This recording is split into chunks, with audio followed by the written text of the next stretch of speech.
আসসালামু আলাইকুম। এইমাত্র পাওয়া সবচেয়ে বিরাট বড় খবর। মাত্র কয়েক সেকেন্ডে দেশ জুড়ে ভূমিকম্পের অনুভূতি। রাজধানী ঢাকাও দুলে উঠল ভবন।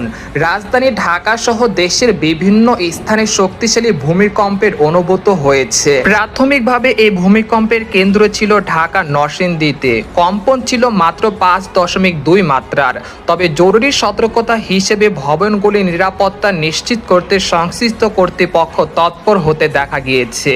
এই ভূমিকম্পে এখন পর্যন্ত কোনো বড় ধরনের ক্ষয়ক্ষতির আশঙ্কা পাওয়া যায়নি। নতুন তথ্য পাওয়া গেলে পরে জানানো হবে। আপনাদের এলাকায় কী রকম ভূমিকম্প অনুভূত হয়েছে কমেন্ট করে জানান। এটা নিয়ে আপনাদেরকে পরবর্তীতে আরও বিস্তারিত জানানো হবে। তো এই ছিল খবর, আজকের খবর এখানে শেষ। সবাই ভালো থাকুন, সুস্থ থাকুন, আল্লাহ হাফেজ।